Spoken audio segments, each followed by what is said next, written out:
Hey guys, it's Josie with Queen My Pawn, and I want to discuss a book I've been reading. It's called Masters by Richard Reti, and I'm going to show you who Richard Reti is. There was a funny story about this. Basically, that's Richard Sherman's reaction to a very bad play in the NFL. You might remember one of the Super Bowls where Pete Carroll decided to throw the football instead of just run it with Marshawn Lynch, which probably would have won the Super Bowl. I will never understand that play.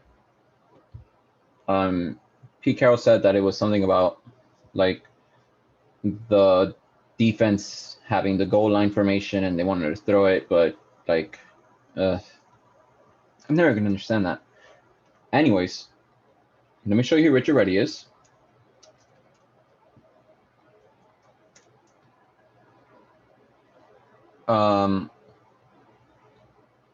He was basically the master that wrote Masters of the Chessboard, and he gives a detailed history about it. So you can basically find information in games about Anderson, Morphy, Steinitz, Tarak, Lasker, which I'm currently reading.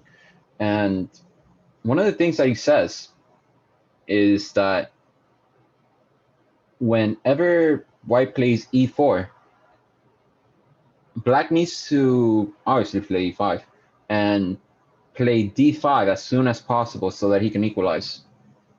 It makes sense, but now I understand why. When white plays as his first move, he plays d4. Black should play d5.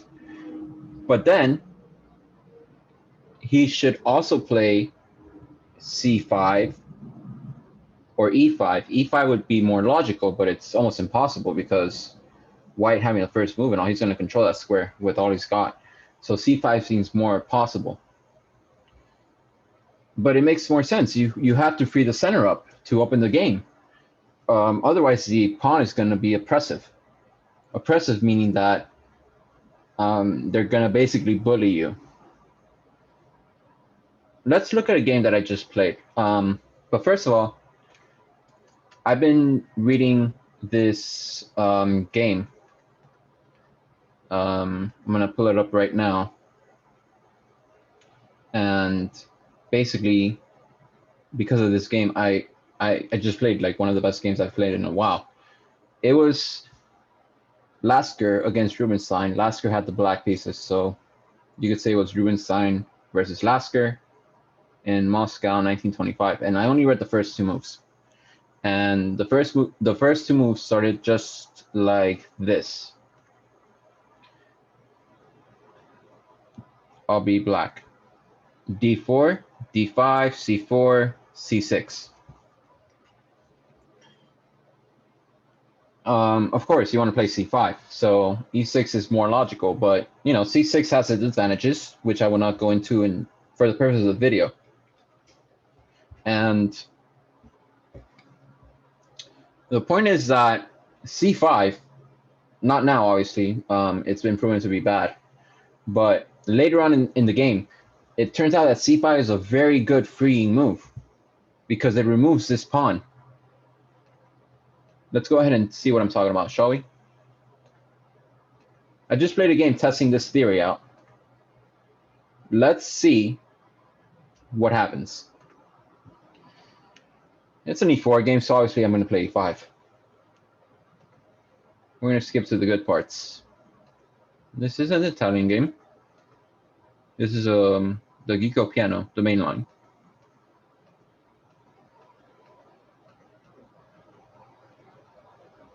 Challenge him in the center with D5 and remove those two oppressive pawns because look, if you let white have these two pawns in the middle, like for example just castling, oh, that's bread and cheese for the other guy.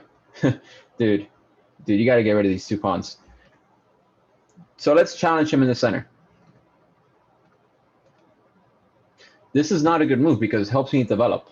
I think better would have been to castle. I simply just developed. Like, this is not a good move. And that is not a good move either. You're moving a piece twice in the opening. That's when I told myself, this is the moment. Like, when you play queen e2, I'm like, okay, whatever, bishop e6. But then when you play bishop e5, I'm like, you're moving a piece twice. I think it's time that I brought out the big guns. You know? So let's see what happens. Now look, I don't want to spoil anything for you, so I'm gonna go to the analysis board because you can pretty much see the notation. So hold on. All right, there you go. You can't see anything. My opponent analyzed his game by computer, but that doesn't matter. Okay, so he took. That's the third time that he's moved that bishop. It's terrible. By the way, he's giving up his bishop. He doesn't have the bishop here though, so it's not that important, but basically I have more control over d5 now. The point is that you want to control downtown, you guys. You want to control these 4 squares. Right now, the only thing that's bothering me is that pawn on d4. That pawn is super annoying. So now he moves knight to e5. Okay. I didn't know it at the time, but the machine says that I'm winning. You can see the black bar is just basically taking up a lot of space from here to here. Obviously, castling is good, but the point is that now, look, if it wasn't for that book, Masters, by Richard Reti, let's take a look at it now. Masters. You can see that I'm reading it on Scribd, which is good, but you can look it up. Masters of the Chessboard. It's amazing. Let's see images. You can see that there's a bunch of covers for it. Definitely pick this one out if you can. You can see Steinitz. You see Aleking. Well, I haven't read that far into the other book, so, and I haven't read that far into the book, so I don't know off the top of my head who these two are. Maybe they're like you, or Max you, or someone else, but I don't know. I don't know yet. So this is not a good move. Instantly, like you can see my time. Watch this. 9:28. Watch how fast I play c5 here. 1 second. 1 second. I would have never, before reading this book, guessed that c5 is the move here. c5 frees up the center. It gets rid of that oppressive pawn on d4, which controls that knight. And you know what? Maybe it's probably the only move. Let's see. Let's see what the engine says. Okay, well, I can tell you right now that's the only move. Because look, when the pawn goes to c5, it's worth a point. And if it gets captured, I'm basically still at the top. You see I'm at the top. It should be worth negative 2.5.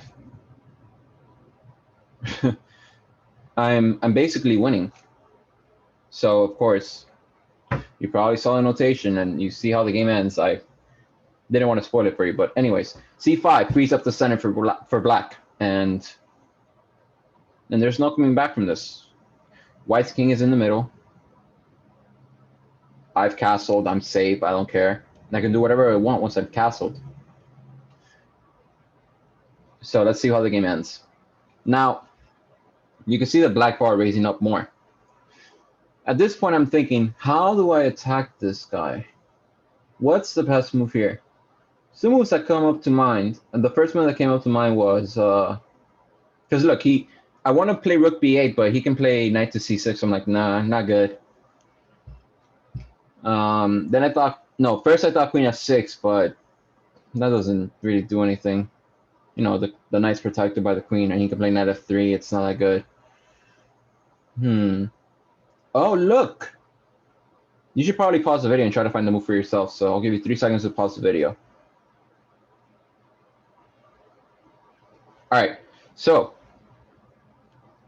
the best move here is queen to g5. You're attacking. I learned this from a game in the book Masters. Queen to g5, just amazing. You're attacking both knights. Even though this one's protected twice, you're still attacking it. You're touching the knight. You're basically kissing the knight, like my my teacher, Alejandro Moreno, says. You can look him up.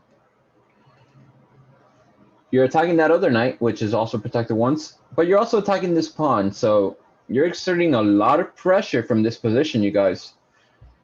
This is not good for white. When a queen can exert that much pressure, ugh, the queen is better placed here for sure. And if it gets chased away with like h4, you can just take the pawn and call it a day, you know? Just for example, I haven't analyzed that. Or probably queen f4, whatever. So I play queen. I actually play knight to f4. The thing is that if queen to g5, right? He has knight to f3, knight 2 to f3, and if queen takes pawn, then rook to g1, and you know he's got chances to attack me. That's why I didn't do it in the game. I play knight to f4, attacking the queen. I want to take on g2 with the knight. Obviously, he's going to play queen to f3. I had seen that. And now you can probably guess, because I told you to pause the video and check it out for yourself, what black's best response is. Queen to g5. Now I can do it because I'm planning knight takes g2. And I'm planning knight, queen takes knight, first of all. Now, he played an interesting move, which I didn't see. He played knight to d3. The point is, I don't have to see it because this move is so powerful. I can basically just find the response over the board and, you know, I'll be fine.